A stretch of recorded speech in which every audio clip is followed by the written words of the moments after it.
colleague and a very quick rising and upcoming advocate, both in terms of autism and disability rights.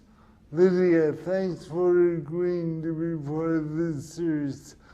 Could you just talk about a bit about who you are and what you're doing now? Sure. My work has been fairly wide-ranging over the past several years. I would say that my primary focus as a disability advocate has been on issues of violence against disabled people. In particular, there's four main areas that I work on, which are abuse and hate crimes against people with disabilities, abuse in institutional or therapeutic settings, police brutality, and prisoner abuse. My work generally focuses on people with disabilities who also belong to other marginal communities, such as the LGBTQ community or racial minorities who have disabilities. And just for those who don't know, you're also autistic. Yes, I'm autistic. I'm personally autistic, I am multiply disabled, I am queer, I'm a person of color, and that's why my advocacy is very much focused on drawing out those intersections. Now let's start with the whole issue of abuse within therapeutic context.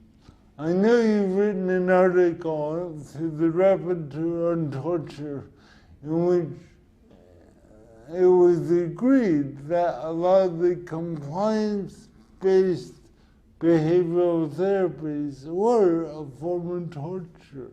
Could you say more about what you wrote about in that article?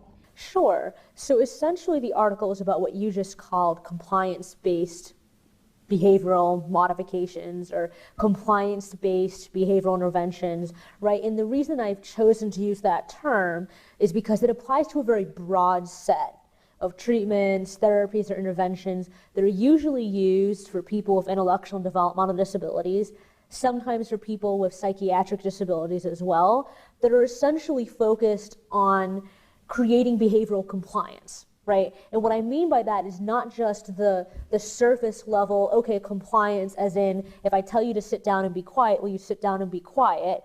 Or will I tell you to stay still, to keep your hands to yourself? But also in a more broader theoretical way, I mean compliance as in compliance with arbitrarily defined standards for what constitutes normal. Not just sit down right now, that's part of it, but also when you exist in space, are you deemed closer to normal or closer to abnormal just by existing in that space? Compliance-based behavioral interventions are predicated on this assumption that the goal, right, the ultimate goal for any therapy for someone with a disability is to make that person seem as close to non-disabled as possible. So for example, if you have somebody who has cerebral palsy and can sometimes walk, but more often than not uses a scooter or a wheelchair to get around because it's easier, it's faster, it's more convenient, it's much less physically exacting on the body, but can walk sometimes, everyone for that person's entire life will constantly be telling that person, walk more, you need to walk more, don't use the wheelchair, because if you do, you're giving in. You're letting the disability win. And the reason for that is not based on an actual health reason, it's not based on an actual wellness reason, it's just based on this idea that everybody's bodies and how those bodies function should constantly be molded into these arbitrarily defined standards of normality. Right? And so compliance-based behavioral interventions focus not on function, right? Not on coping mechanisms, not on alternative ways of doing a task that make more sense for someone's body or brain, but rather on compliance with arbitrary norms. When you take this framework of almost an addiction to this idea of normalcy, how does that play out in compliance-based therapies? So one of the ways that it affects the autistic community in particular, something that Julia Bascom, who has created the first anthology of writings by autistic people on neurodiversity, describes as quiet hands, right, is this idea that before you can begin learning, before you can be welcome in a space, you have to learn to sit right. You have to learn not to flap your hands. Not because flapping is hurting somebody, you or anybody else, not because flapping somehow puts you in danger, because obviously flapping is the same thing as jumping in front of a car, right? But because it looks weird, because only autistic people do it, because it's considered a marker of not being normal. So instead of, say, focusing on how can I help my autistic client learn to focus on math problems better, or how can I help my autistic client learn when to not hurt other people, which is never, right? Or how can I help my autistic client learn to express their communication needs better? It's, I don't want this person flapping, because that's a symptom of autism. And the same thing could be said around eye contact, I can imagine. Right. And I mean, eye contact, like anything else, is entirely cultural. It's governed by cultural norms. In the United States, in Canada, in the UK, right, in the Western world, right now, eye contact is considered a measure of respect. I'm making eye contact with you right now because in our cultural norms, that means that I'm paying attention to you, that means that I respect you, and it means that I acknowledge you as my peer. It means that I'm attempting to connect with you, right? But for many autistic people, it's the exact opposite. For many of us, making eye contact is a painful experience. It takes up an incredible amount of energy and time, and it serves no actual function. So when people say, if you don't make eye contact, you're not connected with other people. If you don't make eye contact, you're being rude and disrespectful. What they're doing is they're saying, here is a culturally defined standard of what constitutes not just normal behavior, but ideal behavior that I'm going to use as a moral yardstick to judge your character. And we know that in other cultural contexts, that's not the case. In different cultural contexts, and for a variety of reasons, right? It's not just black and white. Eye contact doesn't carry the same connotations it does in our culture. It just doesn't. But because it's deemed normal and ideal, if you don't do it, the fact that you're not making eye contact will be used as evidence of your pathology, evidence that there is something wrong with you that needs to be fixed. Now, you went further than that. You talked about how compliance-based behavioral therapies were not only acquiescing to normal standards, but were in fact torture. And maybe I would expect a lot of viewers would say, all right, I get how behavioral therapies are connected to normalcy. I don't see how they're a version of torture. Here's why. Everybody's body and brain has a natural way of functioning, right? Some people's brains process emotions or thoughts in particular ways, and other people's brains do it in others. Some people's bodies are naturally lopsided. Some people walk sometimes and not other times. Some people function best if they're walking on their own two legs. And some people, that literally means they wouldn't be able to go anywhere without certain kinds of assistive technology that match how their body functions, right? And so the reason why behavioral therapies that are compliance-based, right, can be torture is because you're being told that how your body naturally moves is wrong.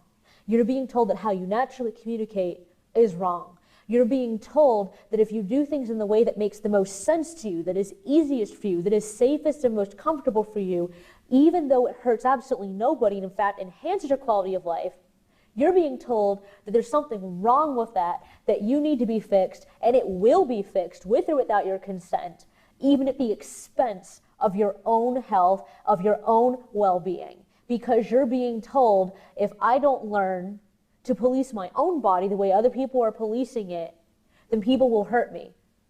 And if I don't do it, they're going to hurt me. And if I do it, but I don't do it well enough, they're going to hurt me anyway. And that creates an intense psychological situation, right, where someone has internalized that they are to blame for their own abuse. So I guess the commonality between physical therapy and compliance-based therapy is this pervasive narrative within clinicians that the more we can make our clients appear, behave, function, or emulate normalcy, the better their lives will be. And people will say that all the time. They'll say, well, why wouldn't I want my child to be more independent? Or, well, if my child is flapping during a job interview, my child is not going to get the job, and then my child will be homeless. And then where will my child be? And here's the question that I want to give back to you. But is that a problem with your child? Or is it a problem with the other people who are treating your child that way? And if that's the case, then what we have to fix is not your child, who is not broken as they are, but rather what we have to fix are public policies that deny eligibility for necessary services, right? Practices that, regardless of whether there's a formal policy in place, result in real harm and neglect for people with disabilities, and the attitudes of the people carrying out those practices. So, to give a parallel example, it may be that in a job interview, I may pay more attention to not drooling, but that doesn't mean drooling makes me a less valuable person. And I want to get the job, so play by the rules, but I won't internalize those rules to make myself believe that I'm inadequate. Right, and that's the difference between compliance-based therapy and other kinds of therapy, because in a compliance-based intervention, you'll be told that drooling means that you're still engaging in this undesirable behavior, and we need to eradicate that behavior. We need to reduce it and eradicate it, just for its own sake. Compliance-based behavioral interventions are about compliance for its own sake, rather than interventions that recognize the complexity of your existence in the world, right? It's not a matter of you drool, that's bad. It's a matter of you drool, and that's okay, but there are other people out there who do think that's bad, and we need to be aware of those people. It's giving people the power and the agency to make choices for themselves. Maybe the kid who's 17 will decide, I'm going to flap in the interview anyway because they don't want me because I'm flapping. I don't want to work for them. Or maybe the kid will decide, you know, getting the money is really important to me right now because I don't have money and I won't survive without it. So I'm going to try very hard not to flap during this job interview to maximize my chances of getting the job. But that's not because I believe or have internalized this idea that flapping makes me a bad person or that flapping means I'm worse or more severe. It's because I'm recognizing that in the real world that I live in, people are ableist. And people will pin all kinds of negative attributes to me if they see me flapping, which is not my fault, it's theirs, but they have real power over me. See, if you want your child or your client to do well, if you want your child or your client to be a happy person, to have a good quality of life, you're not going to accomplish that by traumatizing them. I can tell you that for sure. But how you can accomplish that is by treating them as a peer to you. Rather than saying, I'm doing this for your own good, why not have a candid conversation with your 17-year-old about there's nothing wrong with the fact that you flap your hands. That's okay. But if you do it during this job interview, because that boss doesn't know that that's an okay thing to do, that boss might not hire you. And that's not telling someone there's something wrong with you or you need to stop doing that or you're letting autism win if you flap your hands more. That's being able to acknowledge the reality of the discriminatory world that we live in while also reminding the person that you love all of them, including how their body naturally moves.